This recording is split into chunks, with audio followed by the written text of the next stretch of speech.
Hey guys, LevelCap here. Today's Monday, which means it's time for an episode of Loadout, the series where you guys, the viewers, get to pick a gun and customization for me to use.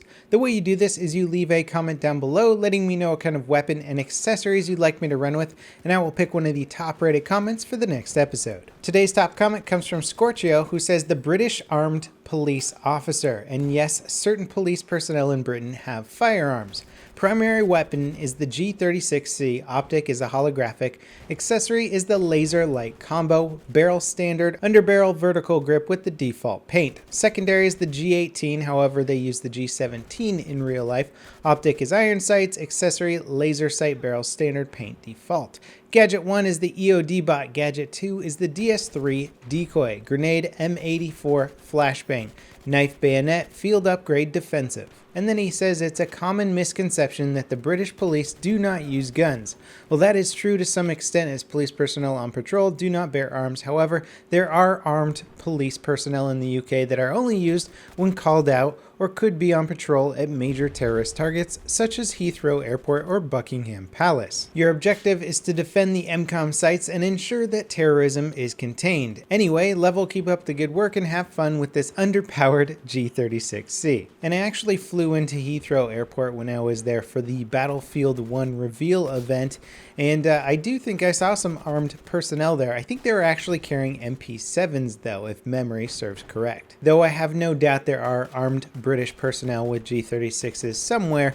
In fact, they are made by the exact same company, H&K. And I like that Scorchio has already addressed the fact that the G36 is painfully underpowered, and it's not due to any sort of gross statistical facts about it. It's just a very slow rate of fire weapon, and everybody's using really high rate of fire guns in this game that can fire pretty accurately in general.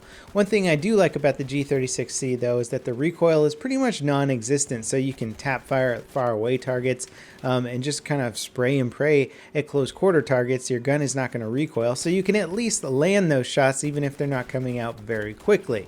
You just kind of have to relegate yourself to mostly medium range whenever possible, and in close quarters, aim for the head and pray. Now personally, I love the look of the G36C. I think it's an incredibly unique looking carbine. It's mostly a polymer weapon in real life, so it's very, very lightweight. It has a shorter 10-inch barrel, so you wouldn't necessarily want to use it as a marksman rifle at long range, but for anything medium long range, even in real life, it should be just fine and shoot great groupings. Now, of course, this is the compact model of the G36 weapon platform.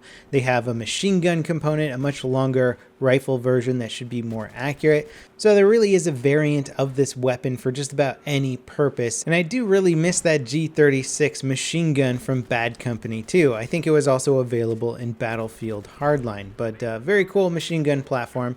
Maybe we'll see it in a future Battlefield game. Who knows what's in store down the lines. Obviously, we're not getting another modern Battlefield game right after this one, so we might have to wait a little while. Now, how slow is the G36C's actual rate of fire? It's tied for the slowest firing carbine at 650 rounds per minute, which, you know, in real life, a rate of fire like that is not bad. This rate of fire is actually fluctuated between Battlefield games. In fact, the online statistical value of this gun is rated at 750 rounds per minute, but apparently DICE tested out this weapon on their own. They said it fired closer to 650. Personally, I think it'd be more fun at 750, but the way they've balanced it has kind of made it one of those weapons that just isn't going to get a huge amount of use from serious players. This was another one of those weapons that I really enjoyed using in Bad Company too, because it could actually hold its own pretty well. Now, I tried to play as much Rush as I could. Playing an engineer without a rocket launcher feels really weird, especially when there's lots of tanks and armor on the map.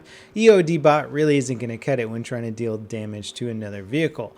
I was supposed to use this primarily defensively, but playing only defensive games of Rush is a pretty difficult thing to do when you can't really choose what side you play for. It randomizes teams each round, and there's only 2 active Rush servers at the time that I like to play Battlefield, so makes it a little bit tricky to do. So a lot of this is offensive gameplay. But I was still having a bit of fun on offense, not really making any use of my gadgets, unfortunately, because they're not really well suited for offensive tactics, but I did get a bunch of MCOM arms in there, and you just kind of have to play this weapon to its strengths like any other gun in Battlefield. Close quarters, there's not a lot you can do other than aim for the head. That's the only way you're going to win firefights or getting the first shot off. Having the laser light combo is not particularly my favorite just because you don't have any way to turn it off. You can only switch between laser or light. I'd much rather have just a laser sight and have the option to turn it off, where I can keep it on for close quarter hip fire combat, and then if somebody's throwing down smoke grenades or I need a long range people, I can just turn it off and it won't spot me from across the map. Unfortunately, I just ended up playing with the light most of the time, which I feel gives away my position a little bit less and hopefully blinded some people in close quarters. The Eotech holographic sight certainly makes this weapon look really cool, and if you look up this gun on like Google image search or something, you'll see a lot of them with the Eotech sight on there. It's a popular weapon optic in real life, and it just complements this gun so nicely, aesthetically speaking anyway. However, in real life, if you do put an Eotech on this gun, it creates about a 3-inch distance between the barrel and the center of the sight optic, which can affect the weapon's accuracy. Generally speaking, it's better to have the optic picture as close to the barrel of the weapon as possible. I know the M4 has a much closer optic over barrel standard. The G36C's iron sights are much closer to the barrel, so picking a different red dot sight might be preferable in real life to the Eotech, but the Eotech works fine in game. Now, despite me not really using this weapon a lot because it just doesn't have a high enough rate of fire to be that effective for like close quarter combat or serious infantry combat, it is an easy gun to use. The recoil pattern is just so easy to control. This would definitely be a gun that I would probably favor a lot on console, just because I really suck at controlling recoil on console, and I need to rely on that sort of auto aim snapping to kind of pull me back in on my targets, and that's much harder to do with higher rate of fire, higher recoil guns. Now, I have migrated over to a little bit of TDM just to top it off with some crazy close quarter infantry combat here on Operation Lockers. And this is pretty much where the G36C is not going to excel. I'm going to be running into a lot of people with AEKs, FAMASs, Ace 23s, basically anything that shoots faster than 650 rounds per minute is going to put me in a bad situation, and that's 99% of the weapons that I'm running into, that and shotguns. So to make the Loadout work, I have to play a little bit more sneaky, and I can't necessarily just brute force my way through tons of infantry like I could with an AEK, M416 or whatever. I have to kind of lure people out or take shots from further away, or just try and take sneaky little peeks and catch people off guard. Without question, TDM is not the right place to use an EOD bot, although the DS3 decoy can have its uses in certain areas. I would much rather have a rocket launcher though. That is a great way to clear out narrow corridors on Locker. There's a lot that we could do to this loadout to make it more ideal. If you absolutely wanted to stick with the G36C and continue playing Engineer, I would definitely swap out the EOD bot for a rocket launcher. It's going to be far more useful. The DS3 is good for TDM, but if you're playing with vehicles, definitely the blowtorch. As far as optics on this gun go, you can stick with the hollow sight if you want, or switch it to Coyote, whichever you prefer.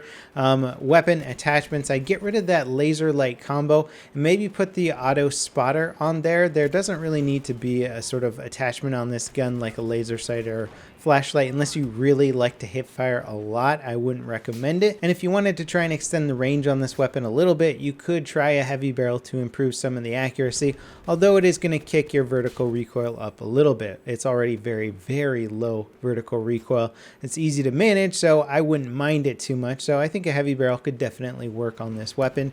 And a stubby grip. I'd say try it out with a stubby. If you don't like it, then take the stubby off. A lot of weapons in this game can be run with no barrel or no grip attachments just fine. I'm very curious to see how the new attachment system works in Battlefield 1. They've already confirmed that there will be weapon modifications. We just don't really know how they're going to work. I hope it's a bit more straightforward than Battlefield 4, as novice players coming in this game might not really have a big idea of how weapon attachments can hurt their performance in a big way, and I see so many people running around with guns that just don't make a whole lot of sense. You pick up weapons off of dead players and they end up performing worse than the stock version of that weapon just because the wrong attachments are on there. Anyway, that wraps it up for this episode of Loadout. I hope you guys enjoyed it, and don't forget to leave your comments down below for next week's episode. I'll see you guys next time. This is LevelCap signing off.